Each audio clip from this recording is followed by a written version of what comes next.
Welcome to the Study Garage, and today we finally have every single piece necessary to build all of my original LEGO Speed Champions mock cars. This would include the Mustang, the Tesla, the Toyota, and the Volkswagen. So without further ado, we're going to go ahead and dive into the task at hand, but it doesn't actually start here, it starts in there. And that's because hiding within this embarrassing mess that is my extra LEGO piece storage, I'm so sorry you had to see it like this, is one of the 4 cars that I just mentioned, and it's the only car that I've actually built before, and it's in a million pieces back here. I'm talking about the Volkswagen. Now, for anybody who doesn't know what Volkswagen I'm talking about, I'm actually referring to my 2001 Volkswagen Beetle RSI Mach. And the reason why this car is in a million pieces is a long story, but the long story short is I borrowed pieces from another set to build it, and then I was going to use this car's other pieces for another project that never came to fruition. So now we finally have the replacement parts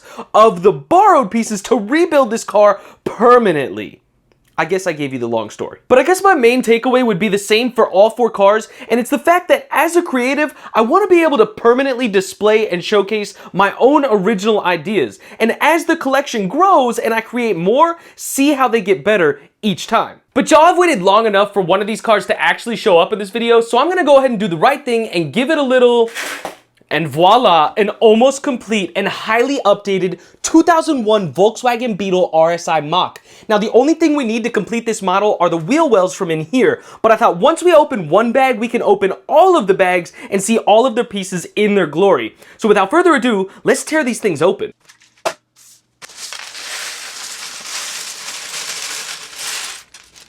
Oh, this one's a Ziplock. As Cardi says, all red. Well, if we're being real, I still don't think I have enough red, but check it all out. Some big pieces, some small pieces, some old pieces, some new pieces. But the reason why I got so many red pieces is because most of the new pieces that LEGO has released in their catalog, like these guys up here, are already available in red. And then when I make my own custom concept cars in about this scale, I want to be able to use a color that pops more on camera like red. But without further ado, let's go ahead and sift out these wheel well pieces and put them on the bug. And just like that, we have a completed 2001 Volkswagen Beetle RSI. Now let me know what you guys think of this car in the comments below. Now some of you may remember me mentioning that I have made a few upgrades to this model, most of which though are all just hiding underneath the exterior. For example, I swapped out the modified stud rockers that the hood was mounted on top of for a simple hinge in order to get the hood to sit closer to the front bumper. Then other than that, the only real upgrades were ensuring all visible pieces were gray where they needed to be. The only other thing that I want to address though on this car is the lack of interior.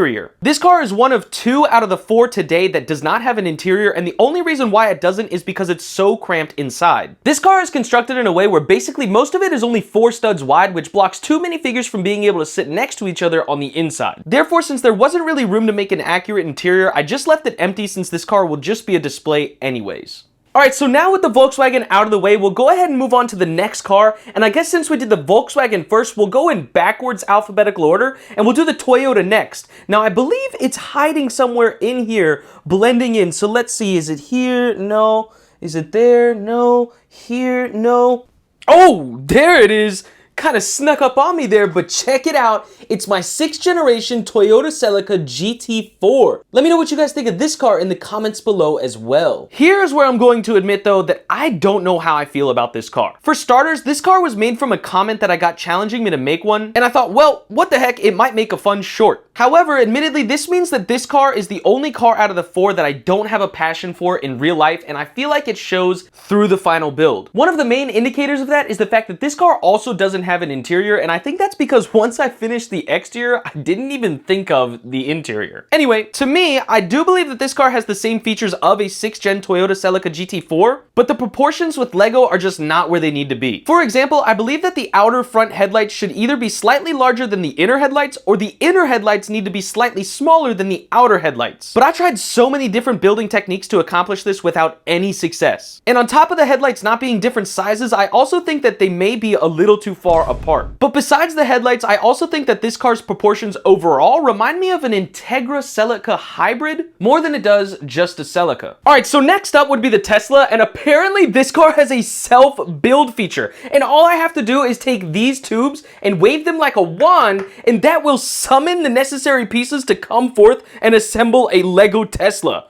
Bruh. So let's give this a try and give it a little... Whoa! Would you look at that?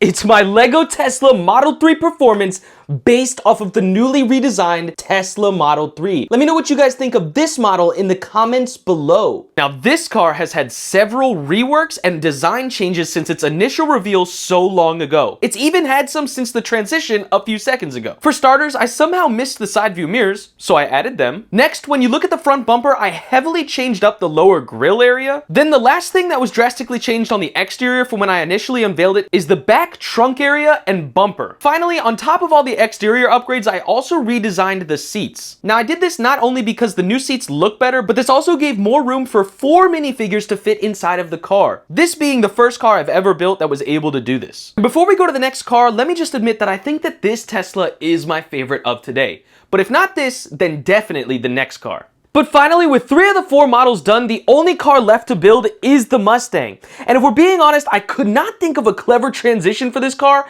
until I realized I should enhance this with some CGI. So here we go. In 3, 2, 1.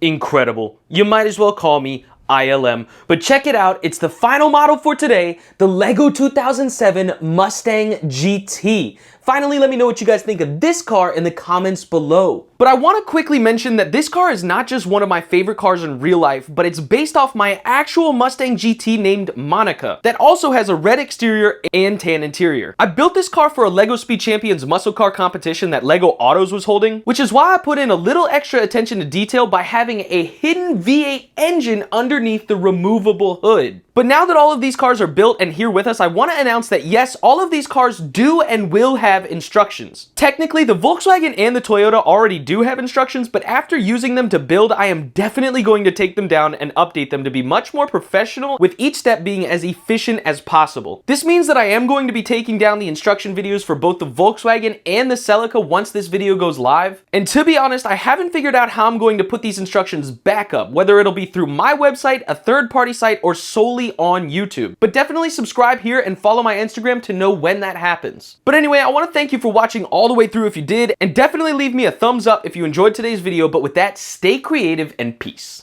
We on a mission.